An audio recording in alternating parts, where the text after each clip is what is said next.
I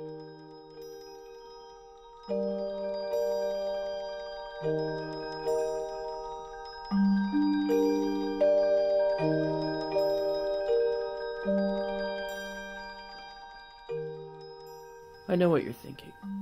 What's this doing here? People love it, right? Or anyway, a handful of critics did. It's been called a masterpiece, and it topped year and decade-end lists. Its style has even come to be folded into modern filmmaking in a few sly ways.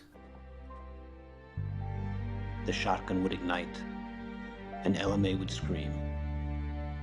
But Robert Ford would only lay on the floor and look at the ceiling, the light going out of his eyes, before he could find the right words. You're dying, but you don't know it. In the final stages, the victim breathes only once or twice a minute. A state of suspended animation. Not bad for a movie essentially buried at sea by its distributor. It was delayed for 2 years after wrapping before a negligible art house run made back less than half its budget. It had its fair share of detractors. The Hollywood Reporter, the LA Times, the New York Post, the New York Times, and the Chicago Reader, among others, came to the same conclusion. Too long, too boring.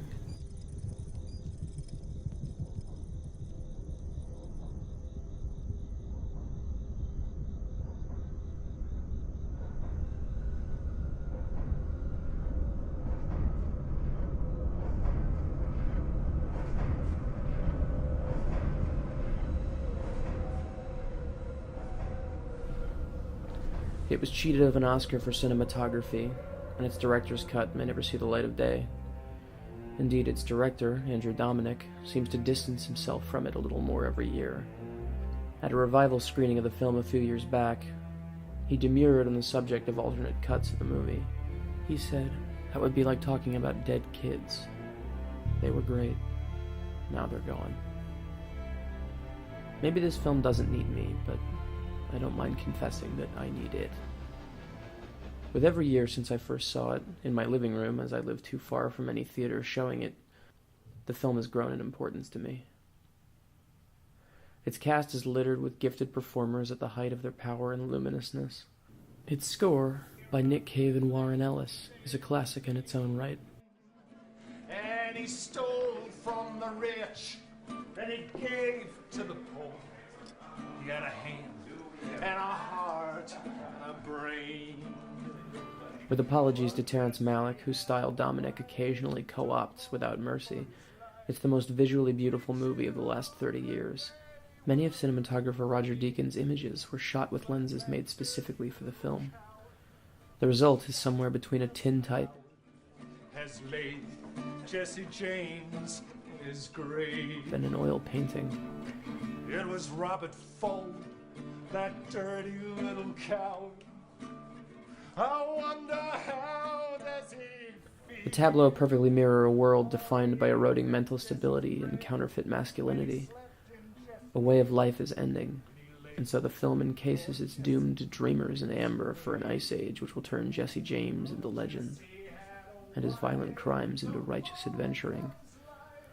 That revision is a huge part of why the film continues to beguile me. The faces on screen tell one story, their words another, and the facts of their fate is still another. Those are related by the passages of the source novel by Ron Hansen, read in a sticky monotone by Hugh Ross. All this hints at the chief fixation of the film, the way our mind creates meaning when life refuses to give it to us.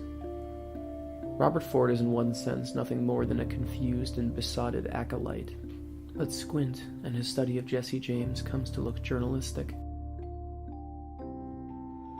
Bob would rarely vouchsafe his opinions as they talked. If spoken to, he would fidget and grin. If Jesse palavered with another person, Bob secretaried their dialogue, getting each inflection, reading every gesture and tick, as if he wanted to compose a biography of the outlaw, or as if he were preparing an impersonation.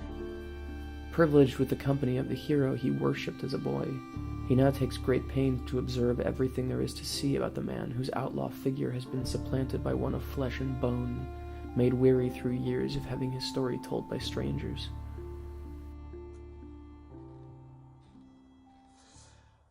Oh, you know what I got right next to my bed? It's The Train Robbers, or A Story of the James Boys by R.W. Stevens. Many's the night I stayed up, with my eyes open and my mouth open, just reading about your escapades in the Wide Awake Library. They're all lies, you know. Of course they are. In his absence, Ford's life will become a never-ending regurgitation of his time with Jesse James, or, if you prefer, a review, one that garners more than a few negative comments. Despite being a sumptuous banquet for the eyes, the assassination of Jesse James by the coward Robert Ford is consumed by words and performance. Oh, you talk good. You can hide things in vocabulary. The reason Ford's account of James's time is so crucial is because the nation had been fed a steady diet of advance word about the man, but so few had been in his presence. I want to keep that. Ford's pantomime brings everyone closer to the man who cast a shadow over an entire country. Like this movie, Jesse James only managed to appear in front of a very small audience. The rest of the world had to hear about him from news clippings, or the odd words from his mouth that made it into print. Jesse James sent me a telegram last month saying he'd kill me if he had to wreck a train to do it. He said once I got in his hands, he'd cut my heart out and eat it in strips like it was bacon. I'll wreck his train first. Jesse James's life was a movie the nation was desperate to keep watching and talking about, even after he died. It's okay if you don't buy the idea that this movie is about film criticism.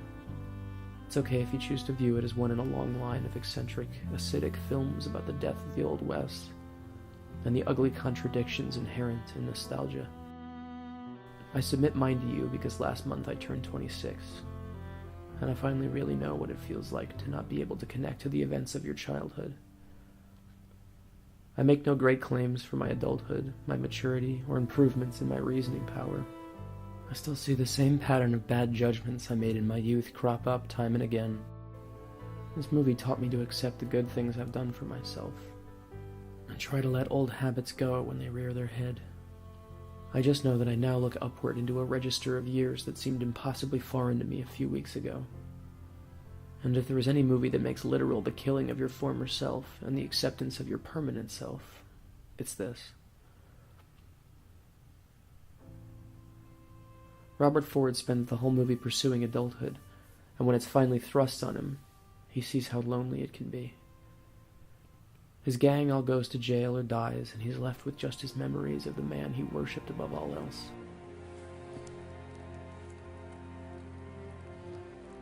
You know what I expected? Applause.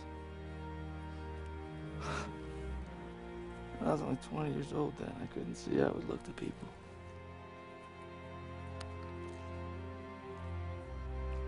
I was surprised by what happened.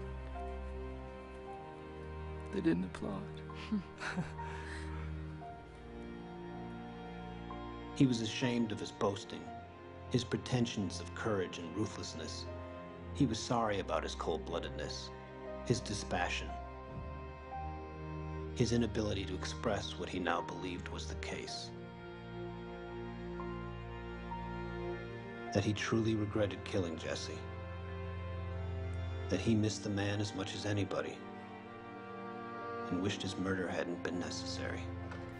Life gives you many opportunities to discover your humanity, to live joyously and on your own terms, to make mistakes you look forward to regretting. Robert Ford and Jesse James both fail to accept these terms, and their inability to see the big picture keeps them small, scared. It makes their faces, their words, and their fate align. I was the baby. I was the one they made promises to that they never kept. And ever since I can remember it, Jesse James has been as big as a tree. No, I'm prepared for this, Jim. I want to accomplish it. I know I won't get this one opportunity, and you can bet your life I'm not going to spoil it. And as desperately sad as this film can be, I'd put its likeness on currency. It's made my life make a little more sense at a time when so little seems to. Sounds like an adventure. For the Yankee Nation, I just don't give a damn. I'm glad I fought against her. I only wish we'd won. I ain't asked any pardon for anything I done. I hates the Yankee Nation.